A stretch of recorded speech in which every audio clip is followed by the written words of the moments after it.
Hello, ladies and gentlemen. I hope you're having a great and wonderful day. So now we have some terrible news for Disney.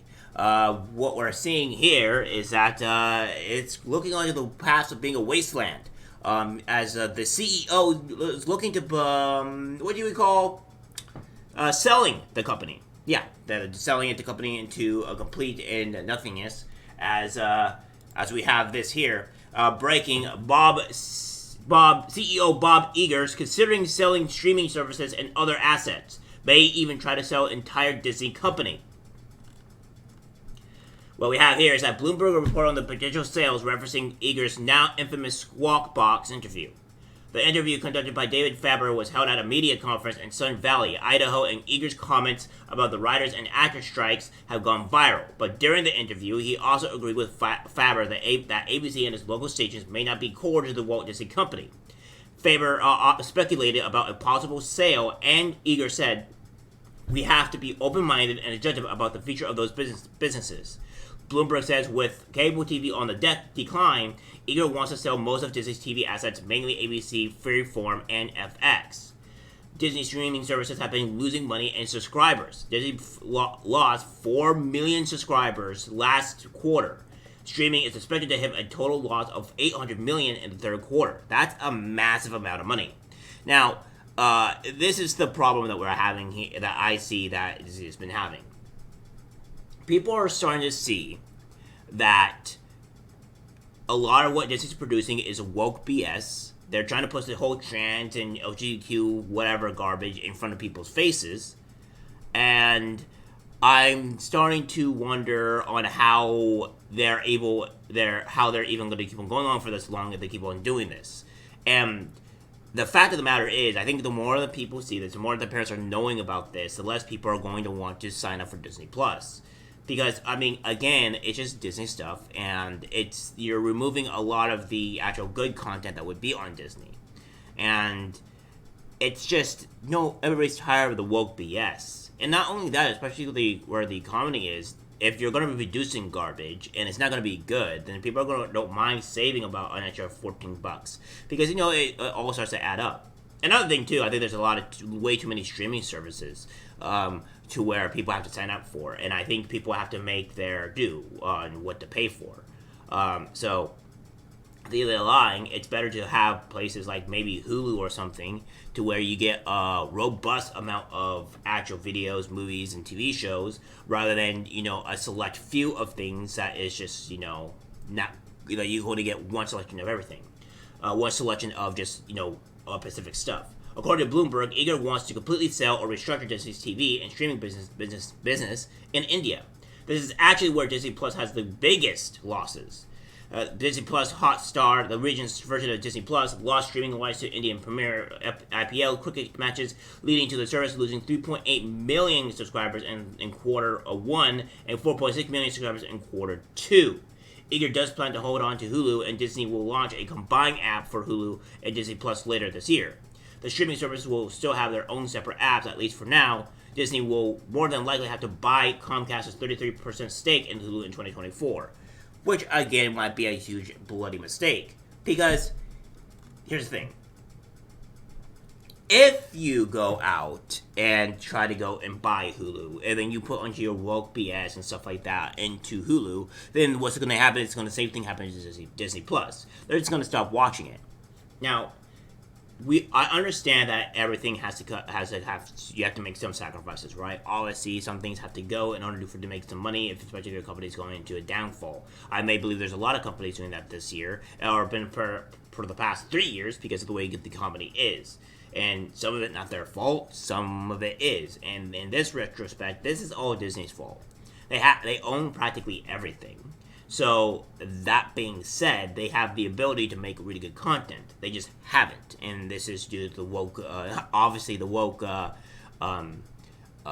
Snow White that is having everybody get major backlash, and nobody enjoying the new Snow White, which is going to fail, among many other things. And as well, Disney has only produced a very few amount of Marvel movies in general.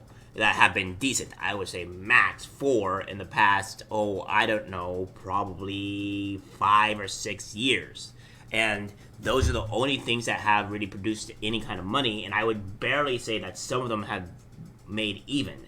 You had the Avengers, the last Avengers movie, which did really well. Then you had the Spider-Man Far From Home, which also did really well. And then you had Doctor Strange, which I think did well as well, but I am not entirely sure. I remember it reached $1 billion. I'm not quite sure on how much they got back. And then you had one more, which was, I don't even remember the other one. That's how bad it was. So yeah, they've at least made at least 3. I think it's 4. I can't remember the exact 4th. But they've only had a select few movies that have done well, and all their other movies outside of Marvel, even the Star Wars one, have not done good. If they have had a movie that did somewhat well, it has received major backlash from people, which was paint the company and the movie / franchise not in a good light. So you're dealing with a lot of L's and a lot of negative money. So again, I think we see the writing on the wall here. We have this. Iger wants to hang on to ESPN, but is looking for a partner for the sports networks. Potential partners include sports companies and Apple. Speaking of Apple, there has been rumors since Iger's return last November that he will sell all of Disney to the tech company. At the time, Iger called those rumors nothing more than speculation, but the sale seems to still be a possibility. It'll be interesting to see how Apple would want to buy all of Disney. Of course, I would not see how even Apple could buy all of Disney. How much does Apple actually own? Actually have, by the way, because they bought all of Lucasfilms pretty much in the Star Wars franchise for like $30-something billion, right? And then a few other things were billions of dollars, and then you have to add all the other assets that Disney would have. Do you really think Apple has like $100-200 billion just lying around to where they could just purchase this type of company to where it's even remotely profitable? They would have to spend huge, ludicrous amounts of money if they were to buy the whole part of Disney to even make a profit. And what would they even do? It sell? What would they do? They would have to stop the woke stuff. The Apple would crumble within a couple of months because they would buy Disney, and then they would be losing money on top of that, which wouldn't be a very good idea to do. And then they would have to somehow make Disney make a profit, which it wouldn't make a profit anyways because nobody's going to their parks, nobody's watching their movies, they're losing money, and it would just be the worst business profitable decision ever because there is no profit right now from Disney. They're all going down. And it looks good on paper, but in reality, it's not good. Bob Iger isn't known for selling. During his first tenure as Disney CEO, he acquired Pixar, Marvel, and Lucasfilm, which have all been proven successful purchases.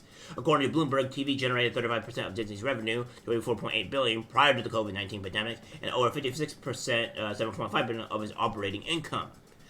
But, as we know, TV is going into shambles, and it's not really a surprise there. I mean, the fact my mother is the only one that really watches TV, while the rest of us don't even come close to watching any of it at all.